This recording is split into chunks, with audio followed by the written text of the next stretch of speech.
Jazakallah. Thank you, Sajjad. I will now invite Brother Sayyid Ali Akbar to recite Ziyarat Ashura. Salawat.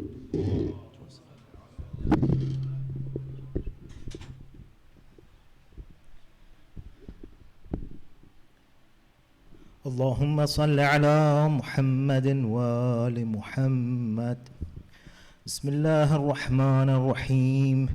السلام عليك يا أبا عبد الله، السلام عليك يا ابن رسول الله، السلام عليك يا خيرة الله وابن خيره، السلام عليك يا ابن أمير المؤمنين وابن سيد الوسيين، السلام عليك يا ابن فاطمة سيدة النساء العالمين، السلام عليك يا ثار الله وابن ثاره والوتر الموتور، السلام عليك وعلى الأرواح التي حلت بفنائك، عليكم مني جميعا سلام الله أبدا ما بغيت وبغي الليل والنهار.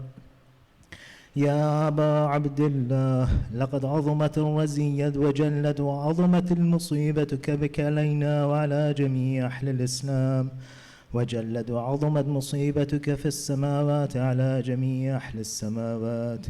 فلعن الله أمة أسست أساس الظلم والجور عليكم أهل البيت، ولعن الله أمة دفعتكم عن مقامكم وأزالتكم عن مراتبكم التي رتبكم الله فيها، ولعن الله أمة قتلتكم، ولعن الله ممهدين لهم بالتمكين من قتالكم. برئت إلى الله وإليكم منهم ومن أشيائهم وأتباعهم وأوليائهم. يا أبا عبد الله، إني سلم لمن صالمكم وحرب لمن هاربكم إلى يوم القيامة.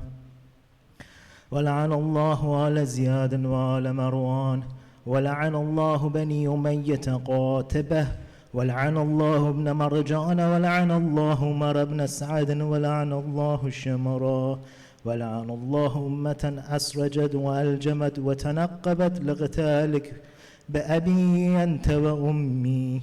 لقد عظم مصابي بك، فاسأل الله الذي أكرم مقامك وأكرمني بك أن يرزقني تلب ثارك مع إمام منصور من أهل بيت محمد صلى الله عليه وآله. اللهم اجعلني عندك وجيها بالحسين عليه السلام في الدنيا والآخرة. يا أبا عبد الله، إني أتقرب إلى الله وإلى رسوله وإلى أمير المؤمنين وإلى فاطمة وإلى الحسن وإليك بموالاتك وبالبراءة ممن قاتلك ونصب لك الحرب، وبالبراءة ممن أسس أساس الظلم والجور عليكم، وأبرأ إلى الله وإلى رسوله ممن أسس أساس ذلك وبنى عليه بنيانه وجرى في ظلمه وجوره إليكم وعلى أشيائكم. برئت إلى الله وإليكم منهم، وأتقرب إلى الله ثم إليكم بموالاتكم وموالاة وليكم، وبالبراءة من أعدائكم والناصبين لكم الحرب، وبالبراءة من أشيائهم وأتباعهم. إني سلم لمن صالمكم وحرب لمن حاربكم وولي لمن والاكم وعدو لمن عاداكم. فاسألوا الله الذي أكرمني بمعرفتكم ومعرفة أوليائكم ورزقني البراءة من أعدائكم أن يجعلني معكم في الدنيا والآخرة، وأن يثبت لي عندكم قدم صدق في الدنيا والآخرة، وأسأله أن يبلغني المقام المحمود لكم عند الله، وأن يرزقني تلب ثاري مع إمام هدى ظاهر ناطق بالحق منكم، وأسأل الله بحقكم وبالشأن الذي لكم عنده أن يعطيني بمصابي بكم أفضل ما يعطي مصابا بمصيبته، مصيبة ما أعظمها وأعظم رزيتها في الإسلام في جميع السماوات والأرض. اللهم اجعلني في مقامي هذا ممن تناله منك صلوات ورحمة ومغفرة. اللهم اجعل محياي محيا محمد وآل محمد، ومماتي ممات محمد وآل محمد. اللهم إن هذا يوم تبركت به بنو أمية وابن آكلة الأكباد، اللين بن اللعين على لسانك ولسان نبيك صلى الله عليه وآله، في كل موطن وموقف وقف فيه نبيك صلى الله عليه وآله. اللهم لعن أبا سفيان ومعاوية ويزيد بن معاوية، عليهم منك اللعنة أبد الآبدين. وهذا يوم فرحت به آل زياد وآل مروان بقتلهم الحسين صلوات الله عليه. اللهم فضاعف عليهم اللعن منك والعذاب الأليم. اللهم إني أتقرب إليك في هذا اليوم وفي موقفي هذا وأيام حياتي بالبراءة منهم واللعنة عليهم وبالموالاة لنبيك ولنبيك عليه وعليهم السلام. اللهم لعن أول ظالم ظلم حق محمد وآل محمد وآخر طابع له ولا ذلك. اللهم لعن الإصابة التي جاهدت الحسين وشايعت وبايت وتابعت على قتله. اللهم لعنهم جميعا. السلام عليك يا أبا عبد الله وعلى الأرواح التي حلت بفنائك. عليك مني سلام الله أبدا ما بقيت وبقي الليل والنهار، ولا جعله الله آخر العهد مني لزيارتكم. السلام على الحسين وعلى علي بن الحسين وعلى أولاد الحسين وعلى أصحاب الحسين. اللهم خص أنت أول الظالم باللعن مني، وابدأ به أولا ثم عن الثاني والثالث والرابع. اللهم لعن يزيد خامسا، ولعن عبيد الله بن زياد وابن مرجانه وعمر بن سعد وشمرة وآل أبي سفيان وآل زياد وآل مروان إلى يوم القيامة. اللهم لك الحمد حمد الشاكرين لك على مصابهم، الحمد لله على عظيم رزيتي. اللهم ارزقني شفاعة الحسين يوم الورود، وثبت لي قدم صدق عندك مع الحسين أصحاب الحسين الذين بذلوا محجهم دون الحسين عليه السلام. اللهم صل على محمد.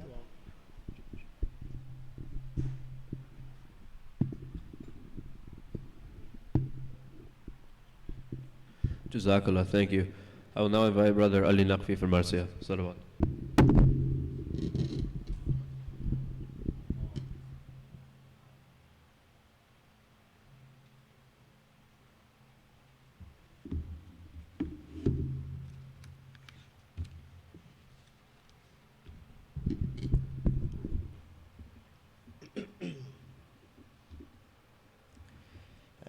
मोमिनो फिर आया मुहर्रम का महीना, शियों के लिए ख़ास है ये गम का महीना, रोने का महीना है ये मातम का महीना, है कत्ल शहंशाहे दो आलम का महीना।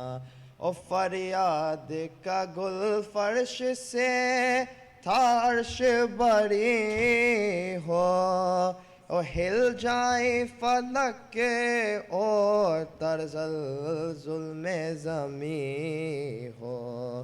इस माह में उजड़ेगा मोहम्मद का मदीना, और डूबेगा बयाबान में احمد کا سفینہ چھت جائے گی اس چاند میں بابا سے سکینہ شبیر کے بچنے کا نہیں کوئی قرینہ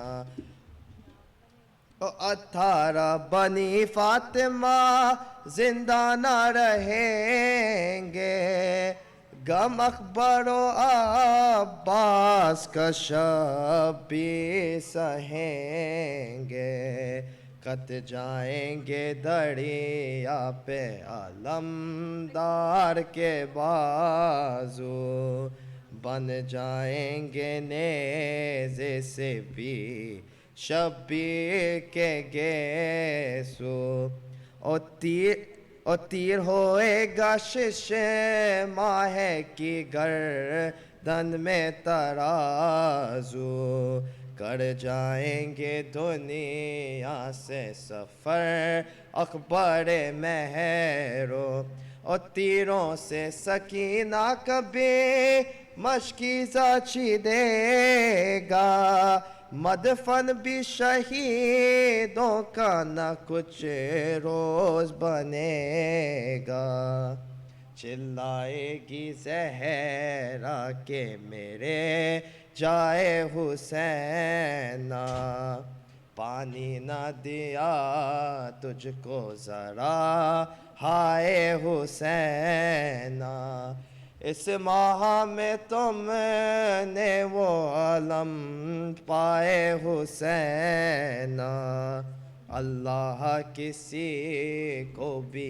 یہ نہ دکھلائے حسین او مہماں بلا کر یہاں کفار نے مارا سجنے میں تمہیں شمر ستمگار نے مارا اے مومنو پھر آیا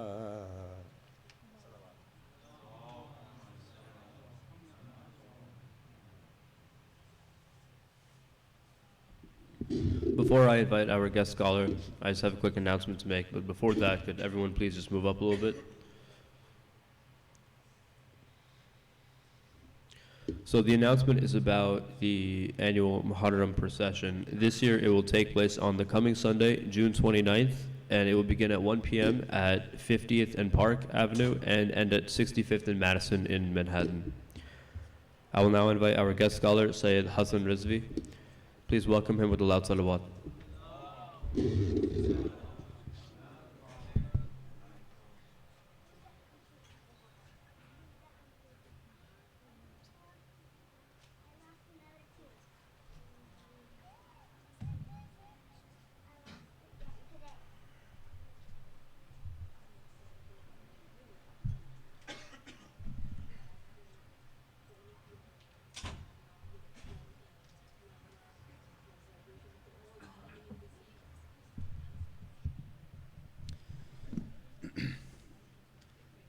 أعوذ بالله السميع العليم من الشيطان اللعين الرجيم بسم الله الرحمن الرحيم وبه نستعين لا حول ولا قوة إلا بالله العلي العظيم والحمد لله رب العالمين والصلاة والسلام على أشرف الأنبياء والمرسلين بالقاسم المصطفى محمد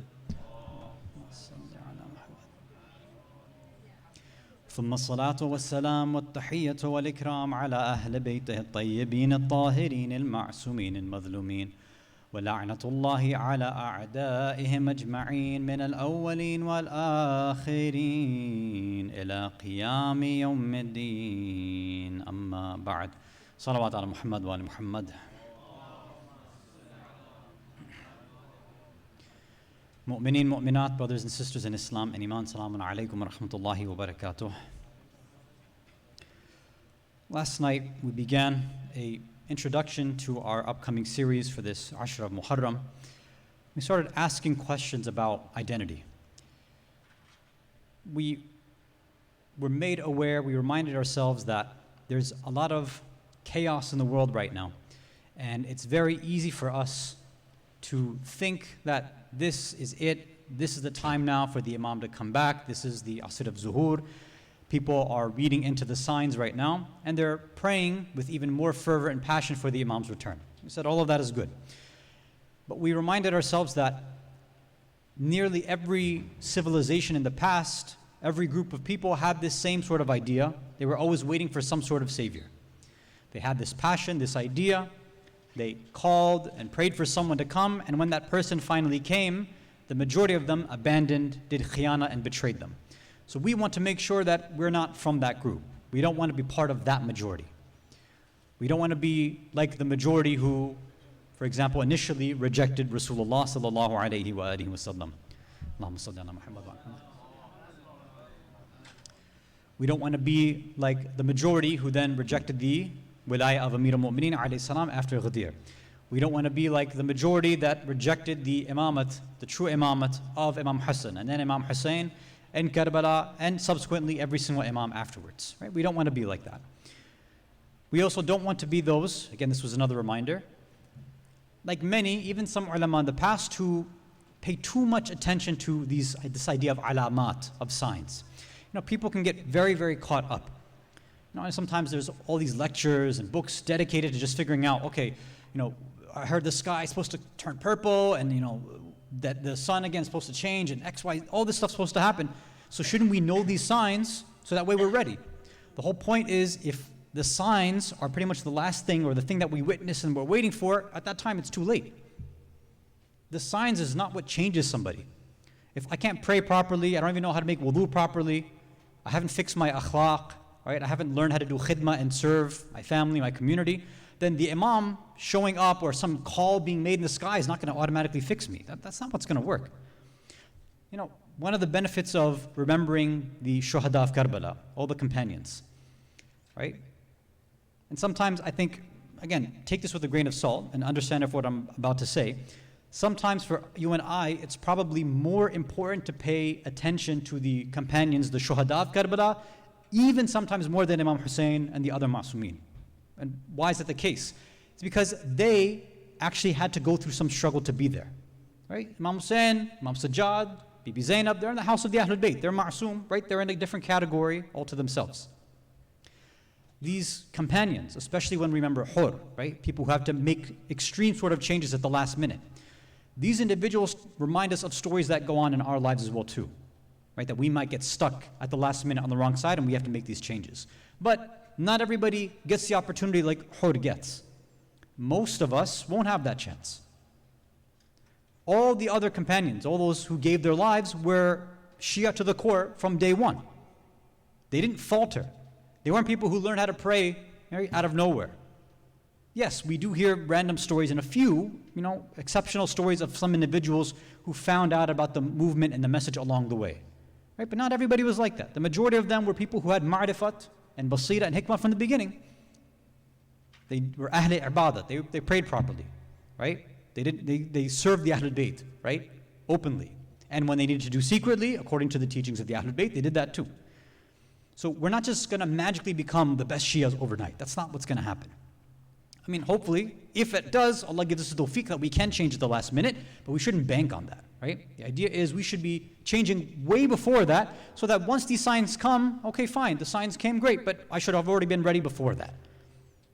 Right, hopefully that makes sense to us. Salawat ala Muhammad wa ala Muhammad.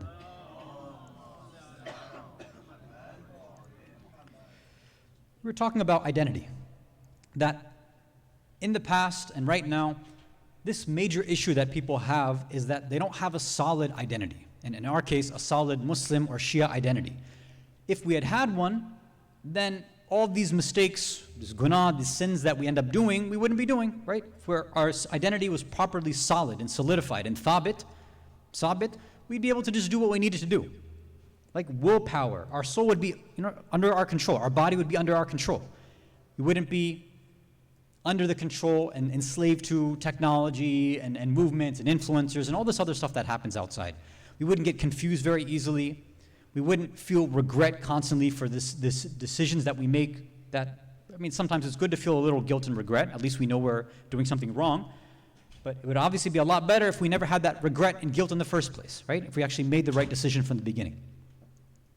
So before we ended last night, we mentioned this ayah, which hopefully gives us a nice framework to think about the concept of identity, right? It was Surah Al-Hashr, Surah 59, Ayah 19. Bismillah ar-Rahman ar-Rahim.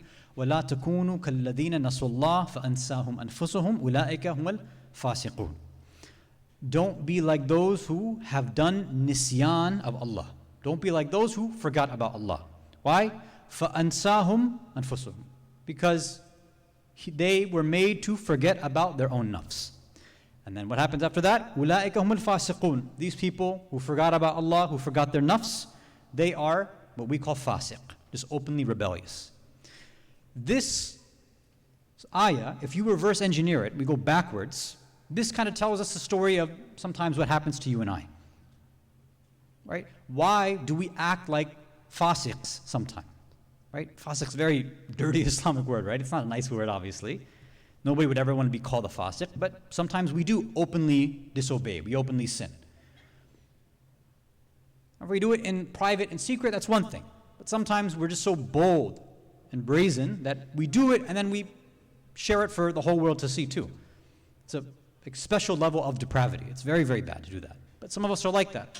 So we openly are just okay with showing people that we sin. Sometimes we'll explain people, it's not a big deal. This Islamic law, who cares? It's not so bad. Well, we'll argue with Allah in front of other people. Argue with the Quran, argue with the Ahlul Bayt. And say, who cares? It's not a big deal. Right? That's the nature of fisq, to just be openly rebellious like that.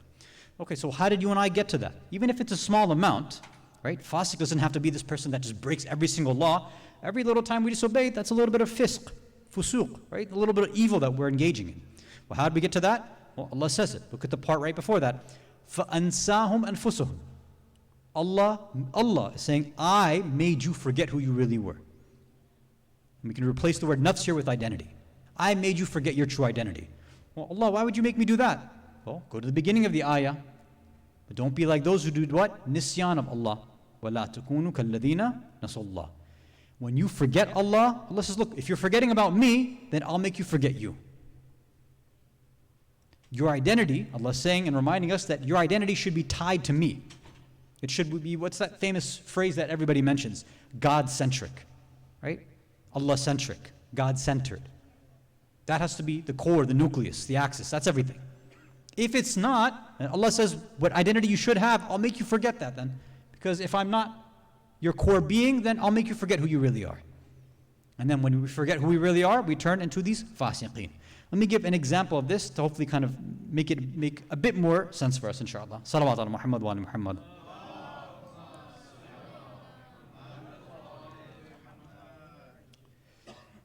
Let's take it out of a religious sort of framework.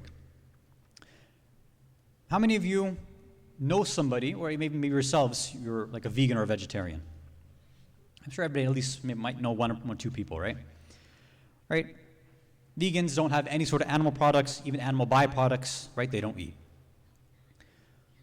Imagine you met somebody, coworker, classmate, friend, neighbor, whatever, and they're a vegan.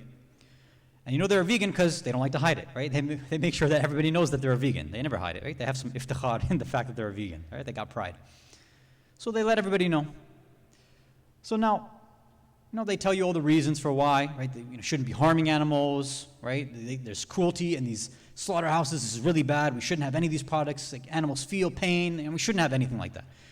Like, okay, fine. I'm still going to eat meat, but okay, sure. I respect your belief system, right?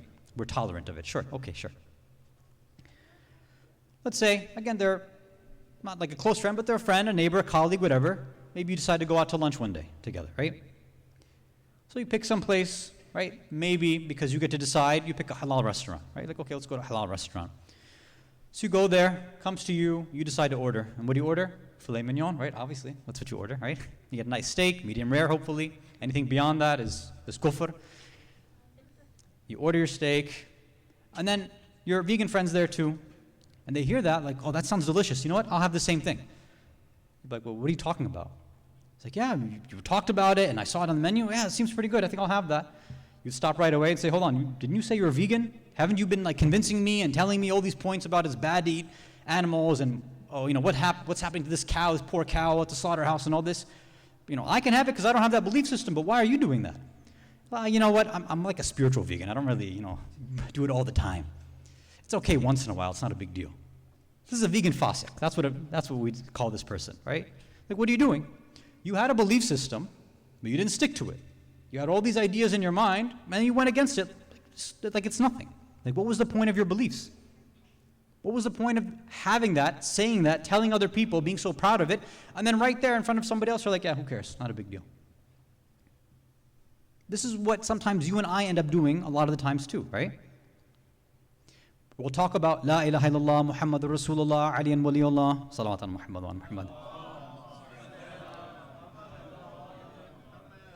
Sometimes the last part more than the first two. And we'll tell everybody else about how important it is, and they got to shout it, right, everywhere, and we'll try to convince everybody. But then they see us, they're like, hold on, you don't act like you believe in La ilaha illallah, Muhammadur Rasulullah, Aliyan Waliullah. Like, what is that? Oh, I'm a spiritual Muslim, sorry. I'm a spiritual Shia. Sometimes I do, sometimes I don't. Now they're going to laugh at the ideology. This is at the heart of fisq, being a fasiq. I'm just like, whatever, it's not a big deal. All of this, we sum it all up, this is what happens when our identity breaks, when we have an identity crisis. We have this belief system. Like, I know my beliefs as a Muslim. Right? Allah and the Quran and prophets and angels and jinn, we don't talk about. But yeah, jinn and all this other stuff too. I know all these things. I can give you the numbers. I can maybe name them in order. I can tell you some random stories. I have all these beliefs. It's like, okay, well then show me them. Oh, I can't show it to you. I can't act like that. But I memorize all this stuff. I can say all these things to you. I can tell you the trivia, Islamic trivia. But I want to actually act Muslim. It's like, okay, then you're a fasiq. You can claim whatever Muslim Shia identity you want, but Allah said, okay, you tried to say all this stuff, but in the end you forgot about me. Because you're not acting the way that Allah's saying that I wanted you to. So then I'll make you forget all of this. In that moment, that crossroads we were talking about, that fork in the road, which gets complicated because there's so many different decisions. It's not just A or B or this or that. It's a lot of decisions we can make. And when we're there, our identity should tell us, I want to do what Allah wants. Whatever would make Allah happy, I should do that. Whatever path that the imams followed, the ma'sumin followed, I want to do that. Whatever path the ulama have said, I should do that. Yeah, that should be obvious to us. But what do we do? Okay, that sounds nice. My identity should tell me that, but because of other things that I've done to destroy my identity, Allah says, okay, I'll make you forget who you are then. I'll make you choose one of these other options that is going to destroy you, destroy your family, destroy your soul, destroy your community, destroy everything. So you can say all this La ilaha illallah stuff, all this Muslim stuff, recite Quran. You can do whatever you want. You can come do the azadari. All that is great. But when push comes to shove, when you have to make a decision, your identity will go out the door. You won't make the right decision. Why? Because you never really wanted to in the first place. Let's open this up a little bit more, inshallah. Salawat ala Muhammad wa ala Muhammad.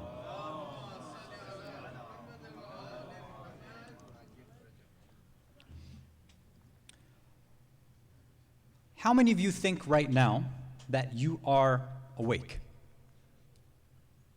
As opposed to sleeping, obviously, right? Everybody thinks that they're awake, right? I'm assuming most of you believe that you're awake, right? Now, the other option is that you'd be sleeping and that this would be some sort of dream. Or although, again, I don't know what kind of dreams you have, but it would be really weird for you in your dream to be sitting there attending a lecture, especially my lecture. That's more of a nightmare than a dream, but okay. So, okay. We're all sitting here assuming that this is reality, that this is real life, it's not a dream. So, we're going to act accordingly, aren't we? Right? Now, let's just imagine that it was a dream, and somehow you're able to you figured it out, like, oh, it's a dream. When you are aware that you're in a dream, what is that called?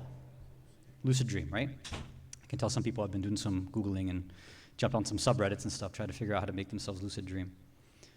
When you're lucid dreaming, what do? What's the first thing that you do when you're lucid dreaming? I can ask the guys this. Ladies, I'm not sure. But the first thing that most guys will do is they'll turn to Superman, they go fly out the place, right? They do something like super heroic. That's what they try to do. Try to use some powers, do something crazy. That's typically what people do, right? Because they know that, look, I'm in a dream. I can do whatever I want, right? So they act as if. I know this is not real, so I can, if there's somebody next to me I don't like, I'll punch him because it's just a dream, and I can do whatever I want, right? I can eat whatever I want, go wherever I want, see wherever I want. I can do whatever. It's a dream. It's fine. And I know that I'm not held accountable for it. And I wake up and then I'm back to reality. But as long as I know I'm dreaming, I can do whatever I want. So once we are in that dream world, we act as it's a dream, that there's not really any rules over here. I just do whatever my heart desires. Right? Kind of break the limit, sort of out of the matrix sort of idea, right? Or in the matrix if you've been plugged out. But once we're back in reality, we think we're in reality, then we adjust, right? Like, I don't assume any of you are going to try to jump and fly out of this place right now, right? Because you're like, okay, I'm bound by certain rules. I can't do that anymore. So our ideas about reality are shaping our behavior. If I think it's a dream, I'm going to act as if. If I think it's reality, I'm awake, I'm going to act as if. This is what we mean by identity. And there's a beautiful hadith that summarizes this idea and how it determines who we are and how we should be thinking. And it comes from Amir al-Mu'mineen, Ali ibn Abi Talib alayhi salatu wassalam.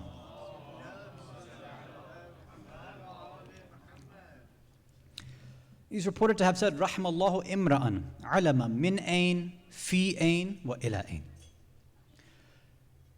So even though technically the way that it is phrased in Arabic is that Allah has given mercy to, it's basically almost like a dua to some degree. Like Allah's mercy will come to somebody. Allah's rahmah will descend and be upon somebody who does what? They have ilm and knowledge of three things. Min ain, fi ain, wa ila ain. Min ain is what? Where'd I come from? Fi ain, where am I right now? Wa ila ain, and where am I going? Where'd I come from? Where am I? What am I doing right now? And where am I going after this? If a person can answer these three questions properly, correctly, that's it, they're set. They said, that's it, you get Allah's mercy. These three questions are the three questions that a person needs to figure out what their identity is. Every single human being has an answer to these questions. Every single human, yes, even an atheist has an answer to these things. Yes? Will you even have a different answer? Who have a different answer? Like, yeah, every person will have a different answer. Well, let's see. Let's see what your answers are. So, you tell me, where do we come from? I am the descendant of Prophet Muhammad sallallahu alaihi wasallam. MashaAllah. Salawat ala Muhammad wa ala Muhammad. Allahumma salli ala Muhammad wa ala. Okay, so you're Sayyid, like me, right? Okay, that's awesome. That's where you came from? Anybody else have another answer? Give me the most like Miss America answer you can offer. Where do we come from? An egg. An egg? We said Miss America. Pakistan? Come on, what's the cheesiest, corniest answer you can think of? We came from Allah. Come on, man. You guys don't go to Sunday school over here? What's happening, man?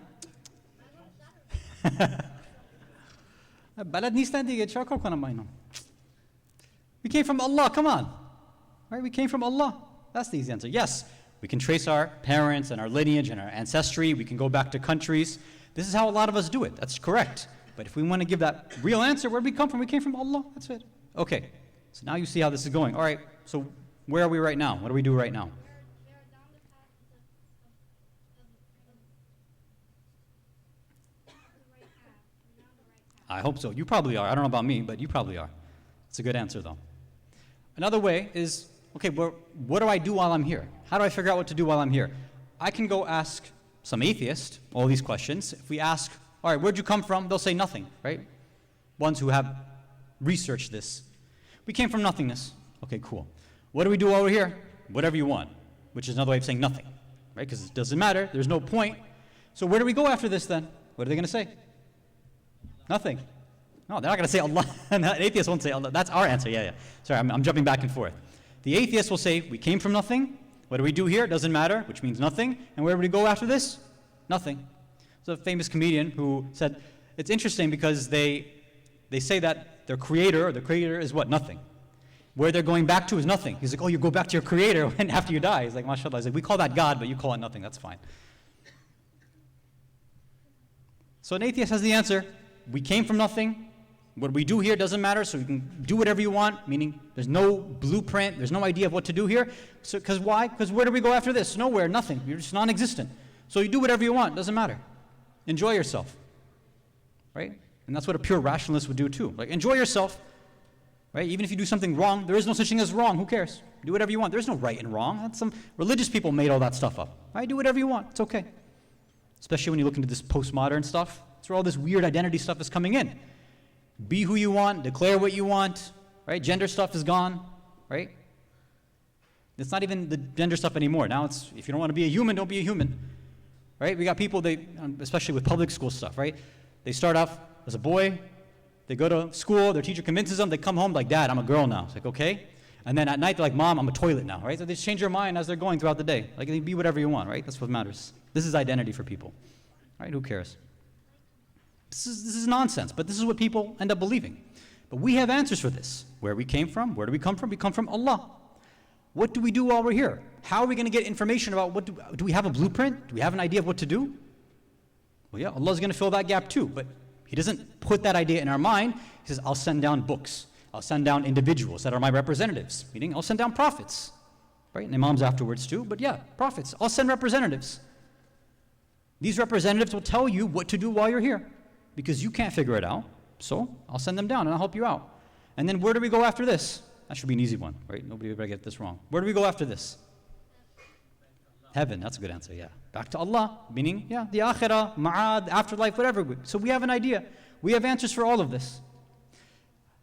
All of this, these answers to these three questions, it's packaged in this term that you and I have learned in our Islamic learnings and teachings from when we were kids. Do you know what this is called? So we talk about Allah, talk about the prophets, talk about the afterlife. What is that called? Technically we learn it as 5, not as 3. Usul ad-Din, right? What are the usul? The usul are telling us where did we come from, what do we do while we're here, and where do we go after this? Meaning, do the things that I do here even matter? They matter, yes, because you are going somewhere after this. Every single person, depending on how they answer these questions, that's what's going to tell their behavior. If I believe really that I came from Allah, okay, there is an actual God and He made me. Okay, cool. And that God didn't just leave me alone. He actually put people here, books, individuals, and they're telling me this is what you should be doing because that's what your Creator wanted. Okay, so I should be doing that stuff then. And if I do that stuff, then that same Creator and these same individuals and representatives, they've told me what I'll get afterwards, what will happen afterwards, right? In the afterlife, what the results, the consequences of all these things are. That should be my identity. So that way I know that, okay, this food, this drink, the God that made me, the prophets that He sent down, told me that in an afterlife, this food or drink will either help me or harm me. Engaging in interest and riba will either help me or harm me. That's either what God wants or what He doesn't want. Using this kind of language is either good for me or bad for me. All this stuff has been laid out for us. Not a single thing has been left out. Every single thing. This is what identity is. Now you're like, okay, but we all know this. So how does this actually answer the question of where we went wrong? How do I know Tawheed, I know Nubuwah, and I know Ma'ad.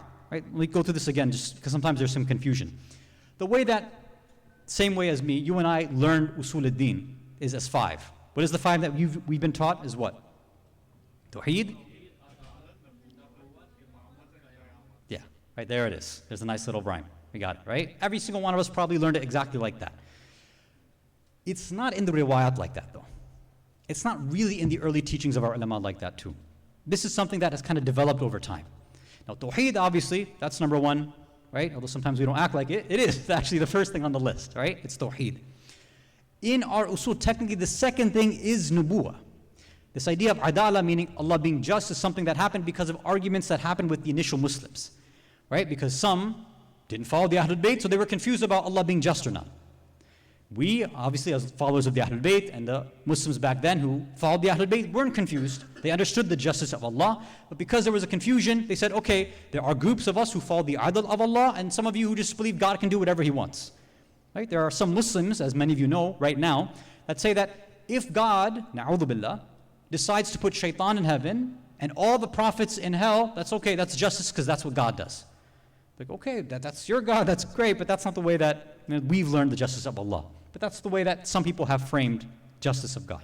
So that's why our ulama added adl to kind of separate us, to show that our understanding of Allah is a little bit different than yours. Right? Nubuwah, and then afterwards again, imamah, to show some distinction too. And then technically we've learned it as qiyamah, right? As the 5th asl, the 5th principle or fundamental. And again, in our riwayat, it's usually not mentioned as qiyamah, it's mentioned as ma'ad. And again, a very subtle difference, just so that some of you might be interested why. Qiyamah is specifically talking about something that happens in the afterlife, right? When we're finally judged and everything, Yawm al-Qiyamah. But there's a whole bunch of other stuff that happens before that too. There's different levels of Qiyamah. There's obviously the questioning, there's barzakh, there's stuff in the grave. So the term that's used in riwayat and by our ulama typically is not qiyamah, it's ma'ad. Ma'ad just meaning afterlife, right? So the three things kind of mentioned, right, in our usul al-din are tawheed, nubuwah, and ma'ad. One extension of tawheed is this adl and justice of Allah, which we have a distinct idea about, and a continuation and extension of nubuwah is what? Is imamah. Although you can just take both those terms of nubuwah and imamah and package them under one term, which is everybody's favorite W word, wilayah, right? Meaning that there's always a representative. That's it. And even that wilayah, you can actually take it back to Allah as well too, because Allah is wali first. I don't want to overcomplicate it. So this is our usul al-din. Our usul al-din have been taught to us for what? To give us an identity, to tell us what to do. This is where we have our issues. Even though you and I might question and kind of be confused about what? Why do we pray? Why do we pray 5 times a day? Why is it at this time and this time and this time? How come when we travel, this prayer becomes qasr, but this one doesn't? Why are dogs and pigs najis, right? Dogs are so, they're cute. I don't know how many of you like dogs, but I can't stand dogs. I'm a cat person, but some people like dogs, like, oh, this puppy's so cute. How could it be najis, right? It doesn't make any sense. Why is inheritance like this? Why women have to wear hijab and men don't, right? All the questions that people ask, which are good to ask. And there's nothing wrong, and we should be asking those questions. That's great. All those questions are about what though? Furu' ad-din, right? They're all about the extension, the branches as we call them. That's fine. In reality though, that's not actually somebody's issue. Whenever somebody has an issue with the furu', a branch, where's their actual issue probably? In the usul. If we don't have a great relationship with Allah in the first place, then I'm not going to understand why I have to talk to Him 5 times a day. The way that I'm going to frame it and express it is that, I don't get it. Why can't I just say my namaz in English? That's what I speak. That's my language. Why do I have to do it in Arabic? I don't understand it. Doesn't God want me to understand what I say? Isn't that better? Shouldn't, I have a presence of heart, hudul qalb. I can do that in English, maybe even Urdu, but definitely not Arabic. I don't know what I'm saying there. So why would I bother doing it like that? That's what would make sense to a lot of us, right? But that's not the way it is. Well, if I have a misunderstanding of Allah, that's where I'll get a misunderstanding in His rules. That's where it's going to happen. Any place where you see a misunderstanding in any of the usul, you see its extension as a misunderstanding in the furu' as well. Now again, I'm not saying don't ask questions about furu'. No, you should be doing it. Hopefully it's not the case like it was when I was a kid, where I would come and ask questions to some speakers, right? And instead of getting an answer, well, I didn't get a verbal answer, I got a physical answer, right? In the form of a tuppler. That's the answers that I would get. Like, oh, you're not allowed to ask this. You're not allowed. No, shh, quiet. Just believe all this stuff. Like, oh, okay, thank you very much. Right? Everything I was asking, I asked about Azadari, I asked about, I don't want to mention one alim, an alim that alhamdulillah I'm very close to now, but when he had first come to visit us in Jersey, he was one of the first that did English majalis and lectures. So I'd asked him, I don't know, maybe he was like 10, 12 years old. I said, where did God come from? Who made him? So Alim's like, it's a good question. So, okay. Like, I could see him like calculating, trying to figure out how to explain it. He's like, okay, imagine you have a rubber ball. I was like, okay. So you take this ball and you throw it at the wall. I was like, uh-huh. It's like, and what does it do? It bounces and it comes back to your hand. I was like, yeah. And he's like, yeah. Come back to me in a few years and I'll give you an answer. I was like, what? So he was trying to come up with something and he just couldn't do it, right? With no offense meant to this alim, right? And he was just trying it just didn't happen. But some speakers, what they end up doing is because they can't answer, they don't know, they'll say, oh, you're not allowed to ask the question. Oh, no, we don't question these kind of things. Because they themselves don't know, and it's an ego problem for certain speakers, right? They don't want to make it seem like they don't know the answer, so they have to kind of push us and brush us aside. Hopefully that doesn't happen over here, inshallah. Salawat ala Muhammad wa ala Muhammad. So a quick reminder for parents as well too, because parents, obviously, we're the first line of defense. A lot of us become the first line of offense. But what happens is our kids, and I'm looking at most of you, there's only probably a handful of parents over here, but our kids come, they ask us these questions, and sometimes we get caught off guard by the things that they ask. Right? Imagine, right, a very typical question that our kids might ask us in this ayam of Azah. They'll say, Ammi, Daddy, Mom, Dad, Ma, Pa, I don't know whatever their kids are calling their parents these days. Mother, Father, all right, whatever they say. If Allah loved Imam Hussein so much and he loves the Ahlul Bayt, why did they go through such difficult things? Why did they get like the worst treatment ever? Why did that happen? Now what are you going to say? Do you actually have an answer lined up? A lot of parents don't. They don't know what to say. Say, and again, we can give the typical answer, but the real answer, or the answer we should be giving if we don't know, is simple. I don't know. It's a great question. I don't know. Why don't we try to figure this out together? Let's go find an alim that we trust and we can go ask them together and see. And when a parent does that, they actually say, I don't know to their child. They're showing humility to the child and the child learns it from them. They say, oh, that's a very good question. They're encouraging inquisition and curiosity to the child. When they say, let's go and read a book or ask an alim, they're maintaining connection to the system of wilaya as well too. And that child's going to learn, hey, even my mom, my dad, they don't know everything. And when they don't know something, they go and do research too. And they're going to keep this up from the cradle to the grave, which is what all of us want to happen as well too. The way we should be and the way our kids should be as well. Salawat ala Muhammad wa ala Muhammad. All right, let's get back on track. If I know all these usul ad-din, I've just taught all this stuff. I was taught all of this stuff. I memorized it. I have a Muslim identity. I believe in Allah and the Quran and all this. Like, how come this ayah says don't forget about Allah, because if I forget about Allah, then I'll forget my true identity? I go, but I know that I am making mistakes, but I don't forget about Allah. Like, how does this make any sense? I am remembering Him. I try to pray when I can. Sometimes it gets qada, I shouldn't, but I do at least remember Him. It's not like I'm completely forgetting about Allah. I'm not an atheist. It's like, so how does this stuff fit in with you and I? How do we understand this identity loss, right? Now, the way to explain it, there's a lot of different ways we can do it, right? There's obviously these very intense, metaphysical, philosophical, more Irfani discussions about the loss of self, which in its own time and place is probably beneficial, maybe not here, and especially not tonight. There are, answers that you ask modern psychologists, they'll give their own answer too. But we said, look, okay, if, Freud and Jung, they've got their own answers, that's cool for them, but, we want to go in a bit of a different direction. We can look at examples in history of individuals who, quote unquote, lost their identity. Yeah, that would be one way of doing it too. There's many different methods. The method that I want to employ is a little unconventional, but hopefully it'll make sense to those who would understand it.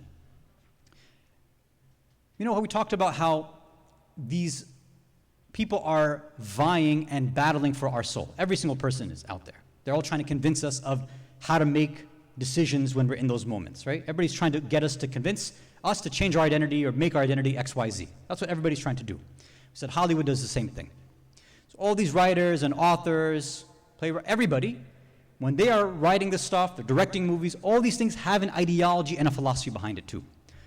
Now, yes, a lot of the stuff out there we can call very satanic and shaitani and it's kufr and evil. Yeah, there's a bunch of that stuff out there, no doubt. Some of these things though, some of these movies, some of these songs, some of these TV shows, some of these books have very interesting elements that actually speak to our experiences as well, especially our shared experience with other individuals who are suffering these same sort of issues. One example that I think really makes sense and is helpful, assuming you understand the character, is Superman. The character of Superman, and him and examining his identity loss. Now, I'll have to explain that obviously, and we'll start that tomorrow night. Now, if you don't know the character, it's okay, you don't have to do the research, but if you do know, then we'll ask some questions tomorrow night, and we'll try to put two and two together and see. Hopefully some of you can think about it on your own and see how it comes together. But the way that you can think about it on your own from tonight is all of these questions about identity that we asked last night, tonight, how do you think it relates to Superman as a character? How would he answer it, and what sort of struggles did he end up going through as well? Especially in the transition of him, quote unquote, becoming Superman, right? Now, my disclaimer too will be that, look, there's a lot of iterations of Superman out there. I don't know how many of you are like kind of hardcore DC comics people and stuff like that. There's a lot of different versions. There's like a whole multiverse and all this other stuff. We're going with the very, very sort of basic version that hopefully people will understand, right? And if you don't understand, that's okay too, right? We'll try to give some other examples if we do have some time tomorrow night, inshallah ta'ala. Okay. Salawat ala Muhammad wa ala Muhammad.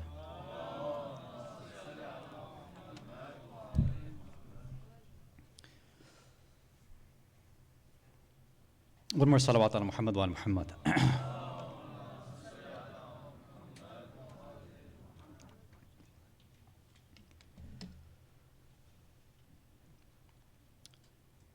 on nights like this, especially as we begin the first night of Muharram,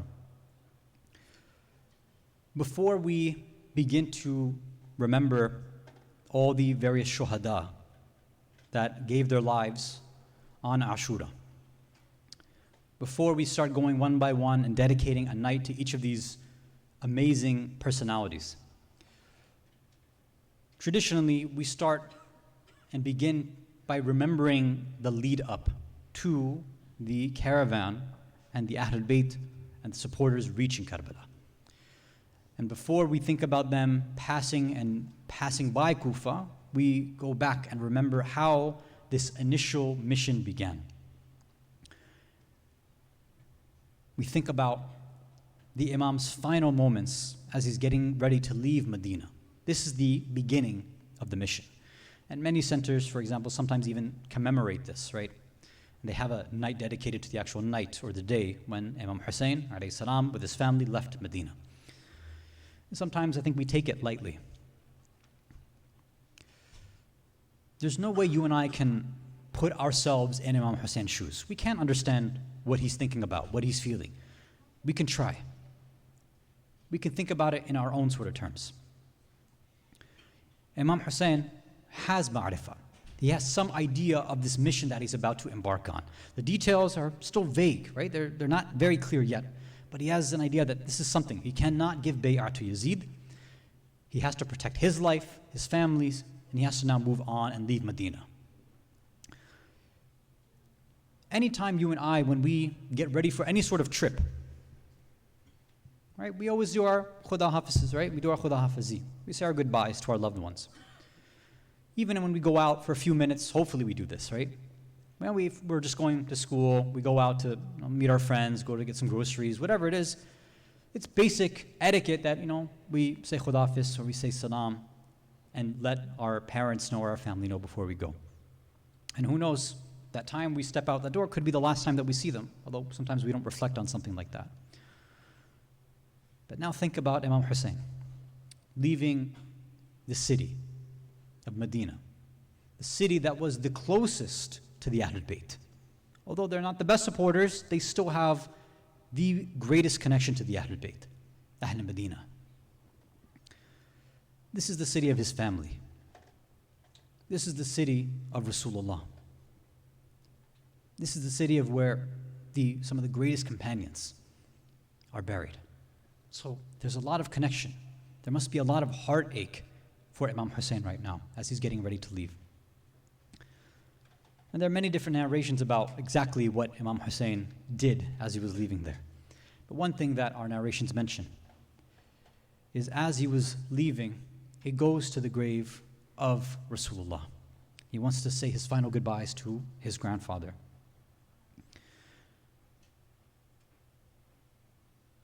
Imagine, right, this connection that Rasulullah had with Imam Hussein, that Imam Hussein has with Rasulullah. We remember how when Imam Hussein used to jump on the back of Rasulullah when he was in sujood, how Rasulullah would extend his sujood because he didn't want to cause any pain to Imam Hussein at all. We remember how when Rasulullah would be on the minbar, when he would be addressing mu'mineen and mu'minat in the masjid, be delivering important information, when he would see Imam Hussein running in the back with Imam Hasan, one incident that he fell down and he began crying. And immediately Rasulullah, in the middle of doing tabligh, in the middle of educating people, he stops because his heart cannot handle that any pain comes to Imam Hussein. And he tells the companions to bring my Hussein to me. And one by one they pick up Hussein, they start passing him to Rasulullah. And he grabs him and he hugs him. And he keeps him with him on the minbar. And he lets the people know and understand, have ma'rifat of this Hussein. Knowing full well that these same individuals in the future will have this ma'rifat, they'll claim they have the ma'rifat, but they'll be the ones who go and they slaughter the same Imam Hussein. Rasulullah now has passed on. Imam Hussein is at his grave. They say he was there crying and complaining. He was in sujood, and they say, according to riwayat, that he had fallen asleep in this state of sujood. And there he sees Rasulullah now. He's been away from his grandfather for so long, and now he sees Rasulullah in his dreams. Imagine the conversation, imagine the complaining, the shikayat that he's doing to his grandfather. Some riwayat say that there he's saying, he's like, Ya Rasulullah, oh, Nana, I've missed you so much. Look at what the ummah has done without you. Look at how many people have betrayed you. Did you see how they betrayed my father? How they betrayed Mawla Ali? Did you see how they betrayed my brother Imam Hasan? How they went behind his back? How they tried to assassinate him? Do you see all that's being done? And you see now how the state of the ummah is, how they've supported and allowed for somebody like Yazid to take power. Oh, Nana, I just want to come back to you. I don't want to be in a place like this anymore where you are not here. And this is where some riwayat say that this is where Rasulullah now begins to tell him, oh Hussein, oh my beautiful child, you will soon come back to me, don't worry. Very soon I'll come and greet you with salam. Very soon the angels will be saying salam to you. Very soon your mother Fatima will be greeting you with salam. Very soon your father Ali will be greeting you with salam. Very soon you'll be able to see your brother Hasan once again, he'll be greeting you with a salam.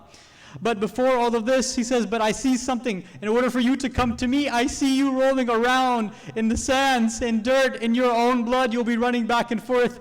I see that the ummah, this ummah, my ummah, the ummah that abandoned me, that abandoned your father, that abandoned your brother, they will be the ones that leave you thirsty for 3 days and then kill you on this battlefield.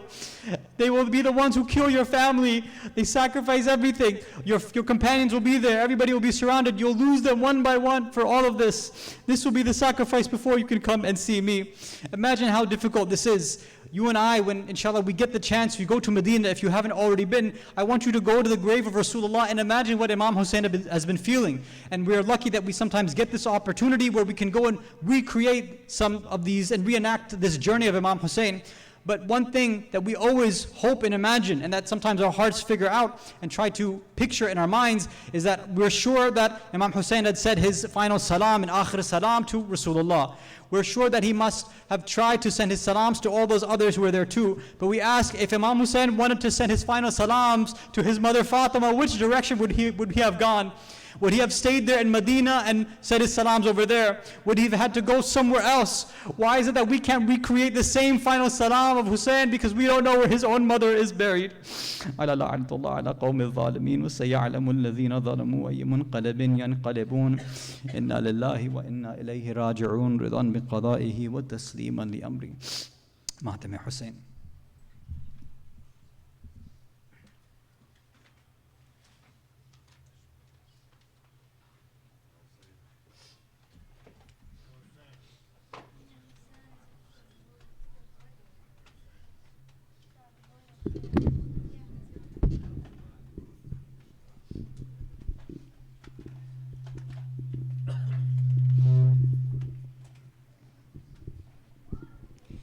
बाजार में सितमगर ज़ैनब को ला रहे हैं अब्बास को बुलाओ बाजार में सितमगर ज़ैनब को ला रहे हैं अब्बास को बुलाओ आले नबी को ज़ालिम दर दर पे आ रहे हैं अब्बास को बुलाओ बाजार में सितमगर ज़ैनब को ला रहे हैं अब्बास को बुलाओ सेदानिया तो शह के मातम में रो रही हैं सेदानिया तो शह के मातम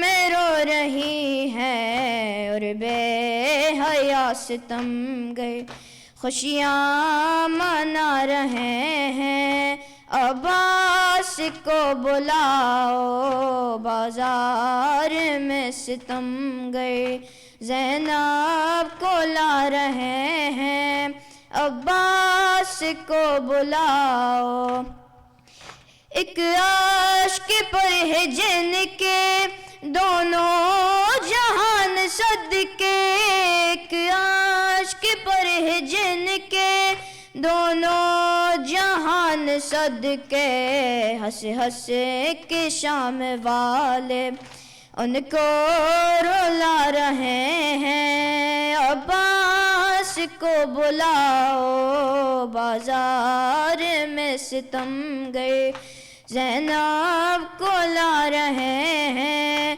عباس کو بلاؤ اہل حرم پہ ظالم برسا رہے ہیں فتح اہل حرم پہ ظالم برسا رہے ہیں فتح مظلوم سے جھکا کے آنسو بہا رہے ہیں عباس کو بلاؤ بازار میں ستم گئے زینب کو لا رہے ہیں عباس کو بلاؤ بے خوف ہو کہ ظالم غاصب غلام زادے بے خوف ہو کہ ظالم غاصب غلام زادے شہ کی یتیم بچی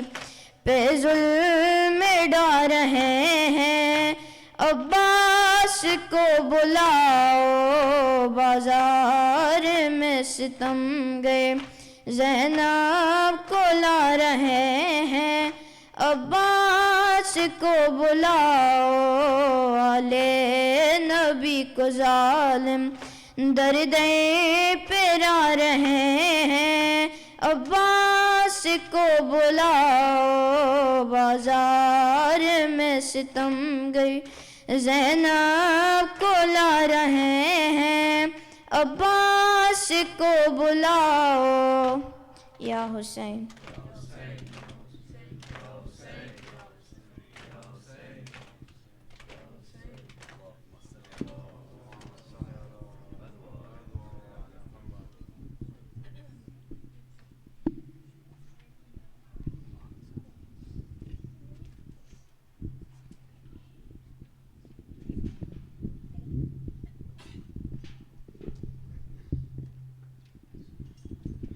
السلام عليك يا رسول الله، السلام عليك يا نبي الله، السلام عليك يا أمير المؤمنين، السلام عليك يا فاطمة الزهراء سيدة نساء العالمين، السلام عليك يا حسن المجتبى، السلام عليك يا سيد الشهداء بكربلاء يا أبا عبد الله، السلام على الحسين وعلى علي بن الحسين وعلى أولاد الحسين وعلى أصحاب الحسين، السلام عليكم أئمة المعصومين علي بن الحسين ومحمد بن علي وجعفر بن محمد وموسى بن جعفر وعلي بن موسى ومحمد بن علي وعلي بن محمد والحسن بن علي، السلام عليك حجة القائم بن حسن المهدي مولانا صاحب العصر والزمان، الأمان الأمان الأمان، عجل الله تعالى فرجه وسهل الله مخرجه وظهوره وجعلنا من خير أعوانه وأنصاره وشياعه والمستشهدين بين يديه. السلام عليكم جميع الأنبياء والمرسلين ورحمة الله وبركاته. بسم الله الرحمن الرحيم. اللهم كن لوليك الحجة ابن الحسن صلواتك عليه وعلى آبائه في هذه الساعة وفي كل ساعة وليا وحافظا وقائدا وناصرا ودليلا وعينا حتى تسكنه أرضك طوعا وتمتعه فيها طويلا.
That's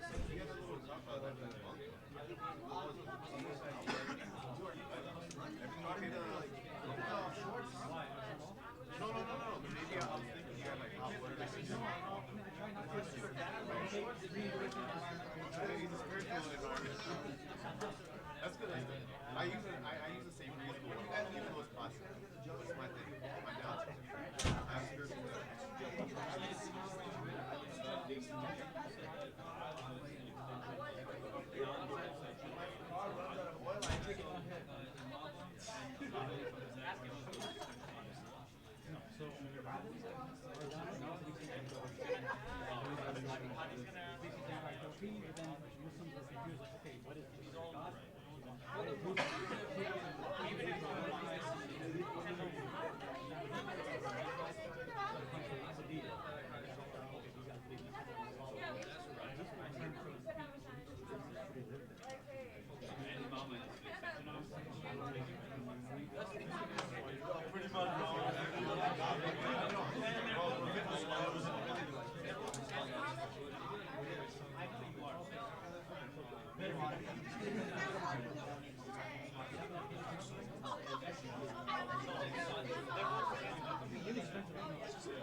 Jafria is up there.